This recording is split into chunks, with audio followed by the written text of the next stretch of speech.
పార్టీలకు అతీతంగా రాజకీయాలను పక్కన పెట్టి ఈ సభ పూర్తి స్థాయిలో రాష్ట్ర ప్రభుత్వం ఒక ప్రక్రియను చేపట్టి ఆ ప్రక్రియ ద్వారా ఈరోజు బిల్లు రూపంలో సభ ముందుకు వస్తే అందరూ దీనికి సంపూర్ణంగా మద్దతు పలికినరు. మీ ద్వారా సభ్యులందరూ కూడా మనస్ఫూర్తిగా ధన్యవాదాలు తెలియజేస్తున్నాను అధ్యక్ష. దీని నేపథ్యం దాదాపుగా 30 సంవత్సరాల నుంచి జరుగుతున్న సుదీర్ఘమైన పోరాటం. ఈ పోరాటం తెలంగాణ రాష్ట్ర ఏర్పాటు ప్రక్రియ ఎంత సంక్లిష్టంగా ఉండి చివరికి ఆ సమస్యకు ఒక పరిష్కారం దొరికిందో శాశ్వతంగా శ్రీమతి సోనియా గాంధీ గారి నేతృత్వంలో. ఈనాడు ఈ వర్గీకరణ విషయంలో కూడా మాదిగా ఉపకులాల వర్గీకరణ కూడా సంక్లిష్టమైన సమస్యగా మారి తెలంగాణ సమాజం అదేవిధంగా ఆనాడు ఉమ్మడి రాష్ట్రంలో కూడా రకరకాల పోరాటాలను ఎదుర్కొని చాలామంది దీంట్లో చనిపోయిన వాళ్ళు ఉన్నారు. తెలంగాణ ఉద్యమంతో పాటు ఈ పోరాటంలో ప్రాణాలు అసలు బాసిన వాళ్ళు ఎవరైనా ఉన్నారంటే ఈ మాదిగా ఉపకులాల వర్గీకరణ సందర్భంగా పోరాటంలోనే చాలామంది చనిపోవడం జరిగింది. వాళ్ళందరికీ నివాళులు అర్పిస్తూనే ఈరోజు ఈ సమస్యకు ఈ సభ శాశ్వతమైన పరిష్కారం చూపించడం అనేది ఇది ఒక చారిత్రాత్మకమైన సందర్భం. వ్యక్తిగతంగా నా మనసుకు చాలా దగ్గరగా ఉన్న అంశం ఇది. నేను జడ్పీటీసీగా, ఎమ్మెల్సీగా, ఎమ్మెల్యేగా, ఎంపీగా, ఈనాడు తెలంగాణ రాష్ట్ర ముఖ్యమంత్రిగా వివిధ బాధ్యతలు నేను ప్రజా జీవితంలో నెరవేర్చిన ప్రతి సందర్భంలో ఈ వర్గాల అండగా నిలబడి మా ఎదుగుదలలో పూర్తిగా సహకరించి ఈరోజు ఈ సమస్యకు పరిష్కారం చూపించడానికి నాకు ఒక అవకాశం వచ్చింది. అందుకే ఈ సమస్యను శాశ్వతమైన పరిష్కారం ద్వారా ఈ వర్గాలను ఆదుకోవాలన్న ఆలోచననే మా ప్రభుత్వం యొక్క విధానం అధ్యక్ష. అదేవిధంగా అధ్యక్ష, దీని నేపథ్యం 2004 డాక్టర్ వైఎస్ రాజశేఖర రెడ్డి గారు ఈ వర్గీకరణ చేపట్టాలి, చట్టం చేయాలని చెప్పి ఇదే సభలో ఆనాడు వారు తీర్మానం ప్రవేశపెట్టి సభలో తీర్మానాన్ని ఏకగ్రీవంగా ఆమోదింపజేసారు అధ్యక్ష. అదేవిధంగా ఆ తీర్మాన నేపథ్యంలోనే కాంగ్రెస్ పార్టీ 2007లో ఉషా మేరా కమిషన్ నియమించి ఈ కమిషన్ 2008 మే నెలలో తమ నివేదికను కేంద్రానికి అందజేసింది అధ్యక్ష. రాజ్యాంగంలోని ఆర్టికల్ 341లో సవరణలు చేయడం ద్వారా రాష్ట్ర అసెంబ్లీ చేసిన ఏకగ్రీవ తీర్మానాలను పార్లమెంట్లో ఆమోదించవచ్చని ఉషా మేరా కమిషన్ నివేదిక ఇచ్చింది. కానీ వివిధ కారణాల చేత వాయిదా పడుతూనే వచ్చింది, అది అమలు జరగలేదు అధ్యక్ష. కాంగ్రెస్ పార్టీ చరిత్ర మీకు తెలుసు, ఈ దేశ ప్రజలకు తెలుసు. డాక్టర్ బాబాసాహెబ్ అంబేద్కర్ గారిని రాజ్యాంగ నిర్మాతగా, రాజ్యాంగం రచించడంలో చైర్మన్గా వారిని నియమించడంతో మొదలుపెట్టిన పండిత్ జవహర్లాల్ నెహ్రూ గారు మొదటి క్యాబినెట్లో డాక్టర్ బాబాసాహెబ్ అంబేద్కర్ గారిని న్యాయశాఖ మంత్రిగా నియమించడం జరిగింది అధ్యక్ష. అదేవిధంగా దళిత నేత బాబు జగ్జీవన్ రామ్ గారిని కీలకమైన శాఖలు రక్షణ శాఖ, వ్యవసాయ శాఖ, రైల్వే శాఖ మంత్రులుగా వారిని నియమించడం జరిగింది అధ్యక్ష. కాంగ్రెస్ పార్టీ అధ్యక్షుడిగా దామోదరం సంజీవయ్య గారిని జాతీయ కాంగ్రెస్ పార్టీ అధ్యక్షుడిగా, ఉమ్మడి రాష్ట్ర దళిత ముఖ్యమంత్రిగా దామోదరం సంజీవయ్య గారిని కాంగ్రెస్ పార్టీ 1960లోనే ఉమ్మడి రాష్ట్రానికి ఒక దళితుడిని ముఖ్యమంత్రి చేసిన చరిత్ర కాంగ్రెస్ పార్టీకి ఉన్నది అధ్యక్ష. అదేవిధంగా బీహార్ చీఫ్ మినిస్టర్గా బోలా పాశ్వాన్ శాస్త్రిని, ఇట్లా రాజస్థాన్ ముఖ్యమంత్రిగా, మహారాష్ట్ర ముఖ్యమంత్రిగా సుశీల్ కుమార్ షిండే గారిని గవర్నర్గా, అదేవిధంగా ఈ మధ్యకాలంలో పంజాబ్ ముఖ్యమంత్రిగా చరణ్జిత్ సింగ్ చెన్ని నియమించడం. ఇదే కాకుండా తెలంగాణ రాష్ట్ర ఏర్పాటు ప్రక్రియలో పార్లమెంట్లో తెలంగాణ బిల్లును ఎన్నో ఒడిదుడుకుల్ని, అడ్డంకుల్ని, చాలా గందరగోళాన్ని ఎదుర్కొని తెలంగాణ బిల్లును ఆమోదించిన లోక్సభ స్పీకర్గా శ్రీమతి మీరా కుమార్ గారిని కాంగ్రెస్ పార్టీ నియమించింది. వారి నాయకత్వంలోనే బాబు జగ్జీవన్ రామ్ గారి కుమార్తె మీరా కుమార్ గారు ఒక దళిత బిడ్డ స్పీకర్ కుర్చీలో కూర్చొని తెలంగాణ రాష్ట్రాన్ని అందించారు. ఇది కూడా చరిత్రలో మనం గుర్తు చేసుకోవాల్సిన సందర్భం అధ్యక్ష. ఈనాడు కాంగ్రెస్ పార్టీ అధ్యక్షుడు కూడా మల్లికార్జున్ ఖర్గే గారు ఒక దళితుడే ఈరోజు కాంగ్రెస్ పార్టీ అధ్యక్షుడిగా కొనసాగుతున్నాడు అధ్యక్ష. అదేవిధంగా అధ్యక్ష, ఎస్సీల రిజర్వేషన్లు ఉన్నప్పటికీ జనాభా దామాష ప్రకారం రిజర్వేషన్ కావాలని చాలా సంవత్సరాల నుంచి ఈ వర్గాలలో ఒక డిమాండ్ ఉన్నది. దానికోసం ఎప్పుడు ఉద్యమాలు జరుగుతూనే ఉన్నాయి అధ్యక్ష. అందుకే దీన్ని రాహుల్ గాంధీ గారు 2018 ఎన్నికల సందర్భంగా స్పష్టంగా తెలంగాణ రాష్ట్ర ఎన్నికలకు వచ్చినప్పుడు ఉత్తమ్ కుమార్ రెడ్డి గారు పీసీసీ ప్రెసిడెంట్గా ఉన్నప్పుడు స్పష్టంగా హామీ ఇచ్చారు, కాంగ్రెస్ పార్టీ అధికారంలోకి వస్తే ఎస్సీ వర్గీకరణ చేసి తీరుతుందని. ఇదే కాకుండా అధ్యక్ష 2023 ఆగస్టు 26న చేవెళ్లలో తమరుగూడ రోజు సభలో సజీవ సాక్షి మల్లికార్జున్ ఖర్గే గారే ఎస్సీ ఎస్టీ డిక్లరేషన్లో స్పష్టంగా ఎస్సీ ఉపకులాల వర్గీకరణను చేపడతామని చెప్పి వారు చెప్పినారు. వారందరి నిర్ణయాలు, వారందరి ఆలోచన మేరకు, సుప్రీంకోర్టు తీర్పు మేరకు ఈరోజు మనం ఈ నిర్ణయం తీసుకోవడం జరిగింది అధ్యక్ష. దీనికి సంబంధించి ఒక చరిత్ర ఉన్నది. 1996లో జస్టిస్ రామచంద్రరాజు కమిషన్ నియమించడం, వారు 97లో నివేదిక ఆధారంగా వర్గీకరణ చేస్తూ జీవో 68 ఏబిసిడి కేటగరైజేషన్ కింద, జీవో 69 రోస్టర్ విధానాన్ని అమలు చేస్తే ఆనాడు జీవోలు ఇచ్చారు. అదేవిధంగా అధ్యక్ష 2000 సంవత్సరం ఏప్రిల్ 1వ తేదీన ఉమ్మడి ఏపీలో వర్గీకరణను అమలు చేయడం జరిగింది అధ్యక్ష. దాని తర్వాత జరిగిన కోర్టులు తీర్పులు సుప్రీంకోర్టు వరకు వెళ్ళడం, అదేవిధంగా ఏపీ వర్సెస్ చెన్నై కేసులో 2004 నవంబర్ 5న సుప్రీంకోర్టు 5 సభ్యుల ధర్మాసనం 3:2 ప్రకారం తీర్పునిచ్చింది అధ్యక్ష. ఎస్సీ వర్గీకరణ కోసం చర్యలు తీసుకోవాలని కోరుతూ 2005 డిసెంబర్ 10న ఉమ్మడి రాష్ట్ర అసెంబ్లీలో తీర్మానం కూడా కేంద్రానికి పంపించడం జరిగింది అధ్యక్ష. ఈ ఉషా మేరా కమిషన్ నియామకాలు వీటన్నిటి నేపథ్యంలో పంజాబ్ కేసు సుప్రీంకోర్టుకు పోవడం, పంజాబ్ వర్సెస్ అక్కడ ఉండే వాళ్ళ మధ్యలో జరిగిన కేసును, ఇది చాలా సుదీర్ఘకాలం సుప్రీంకోర్టులో కేసు జరిగింది. అప్పుడు అన్ని రాష్ట్రాలకు సంబంధించిన ప్రతినిధులకు కూడా సుప్రీంకోర్టు నోటీసులు ఇచ్చింది అధ్యక్ష. ఆ నేపథ్యంలో తెలుగు రాష్ట్రాలలో కూడా అభిప్రాయాలను తీసుకోవాలని కేంద్ర ప్రభుత్వం కోరింది అధ్యక్ష. దాని నేపథ్యంలోనే సుప్రీంకోర్టులో కూడా మనము ఈ 7 మంది జడ్జులు ముందు తెలంగాణ రాష్ట్ర ప్రభుత్వం తర్వాత మేము అధికారంలోకి వచ్చిన తర్వాత పెద్దలు దామోదర రాజనరసింహ గారి నేతృత్వంలో ఈ శాసనసభలో ఉన్న ఎస్సీ శాసనసభ్యులందరినీ ఒక కమిటీకి ఏర్పాటు చేసి వీళ్ళందరినీ ఢిల్లీకి పంపించి తెలంగాణ రాష్ట్ర ప్రభుత్వం సుప్రీంకోర్టులో సిద్ధార్థ లూత్రా అనే ఒక గొప్ప న్యాయవాదిని నియమించడం ద్వారా తెలంగాణ రాష్ట్ర ప్రభుత్వం యొక్క అభిప్రాయాలను విస్పష్టంగా ఎస్సీ వర్గీకరణకు అనుకూలంగా తెలంగాణ రాష్ట్ర ప్రభుత్వం ఉన్నది, వర్గీకరణ చేయాల్సిందే అని చెప్పి స్పష్టంగా మన వైపు వాదనని వినిపించడం జరిగింది. ఆ నేపథ్యంలో సుప్రీంకోర్టు ఇచ్చిన తీర్పు ప్రకారము, సుప్రీంకోర్టు తీర్పు ఇచ్చిన 1 గంట లోపే ఆ రోజు కూడా సభ జరుగుతున్నది అధ్యక్ష. సభలో స్పష్టంగా 100% ఈ వర్గీకరణను అమలు చేస్తామని చెప్పి ఆ రోజు ప్రకటించినాం అధ్యక్ష. అదేవిధంగా అధ్యక్ష కోర్టు ఆ రోజు ఇచ్చిన దాంట్లో కొన్ని విషయాలు రాజకీయ కారణాలతో కాకుండా ఎంపెరికల్ డాటా ఆధారంగా మాత్రమే వర్గీకరణ చేయాలని చెప్పిండ్రు అధ్యక్ష.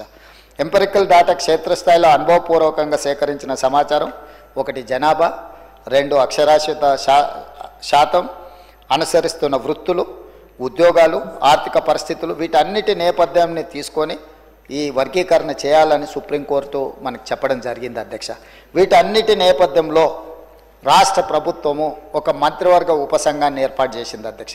దానికి బాధ్యత ఉత్తమ్ కుమార్ రెడ్డి గారిని మంత్రివర్గ ఉపసంఘానికి చైర్మన్గా నియమిస్తూ సభ్యులుగా శ్రీధర్ బాబు గారిని, అదేవిధంగా దామోదర్ రాజనరసింహ గారిని, పొన్నం ప్రభాకర్ గారిని, సీతక్క గారిని, డాక్టర్ మల్లు రవి పార్లమెంట్ సభ్యుడిని మనం ఈ క్యాబినెట్ సబ్ కమిటీలో సభ్యులు చేసి వాళ్ళ చేత మొత్తం 6 సార్లు వాళ్ళు సమావేశమై వాళ్ళు ఇచ్చిన సూచనలు అన్నిటిని కూడా పరిగణలోకి తీసుకొని వారి సూచన మేరకు 1 మ్యాన్ కమిషన్ అపాయింట్ చేసినాం అధ్యక్ష. 1 మ్యాన్ కమిషన్లో షమీమ్ అఖ్తర్ గారిని మనం 1 మ్యాన్ కమిషన్గా నియమించి వారు పూర్తిగా సుప్రీంకోర్టు జడ్జిమెంట్లనే కాకుండా ఉషా మేరా కమిషన్ కాడి నుంచి మొదలు పెడితే వివిధ వర్గాలకు సంబంధించిన అన్ని రిప్రజెంటేషన్స్ తీసుకున్నారు అధ్యక్ష. అందరితో మాట్లాడిన వారు దాదాపుగా ఎన్ని రిప్రజెంటేషన్స్ తీసుకున్నారంటే 8,681 రిప్రజెంటేషన్స్ తీసుకున్నారు అధ్యక్ష.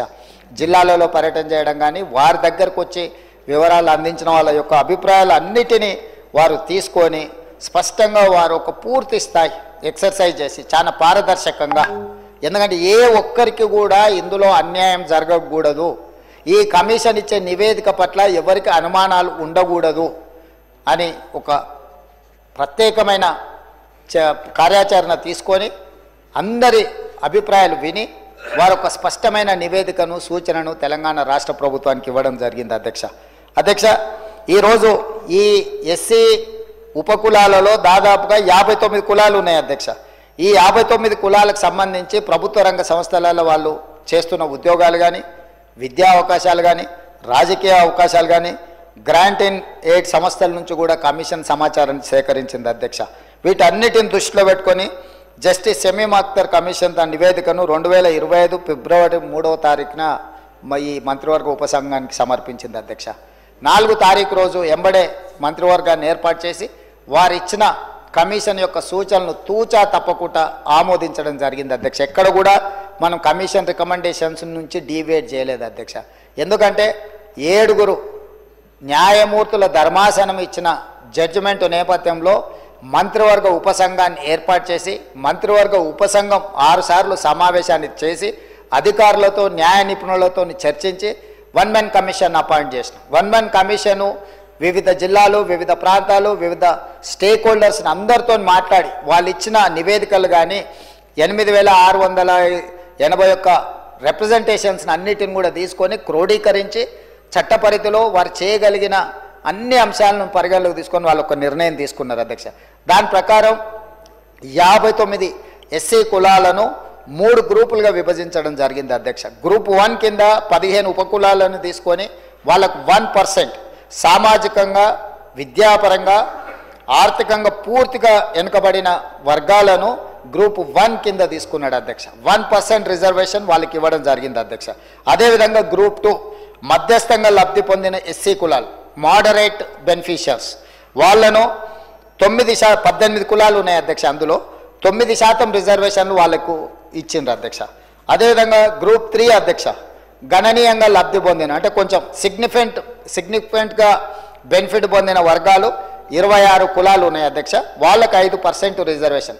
ఈరోజు రాజ్యాంగ పరిధిలో ఎస్సీలకున్న 15% రిజర్వేషన్లను గ్రూప్ 1 కింద 1%, గ్రూప్ 2 కింద 9%, గ్రూప్ 3 కింద 5%, 15% రిజర్వేషన్లను ఈ రకంగా పంచడం జరిగింది అధ్యక్ష. ఈరోజు ఎడ్యుకేషన్లో కావచ్చు, ఎంప్లాయ్మెంట్లో కావచ్చు, పొలిటికల్ రిజర్వేషన్స్ కావచ్చు, ఆల్ అదర్ రిజర్వేషన్స్ అన్నిటిని కూడా పరిగణలోకి తీసుకొని ఈరోజు ఈ ప్రభుత్వము ఈ నివేదికను తీసుకొని వచ్చి మీ ముందు పెట్టడం జరిగింది అధ్యక్ష.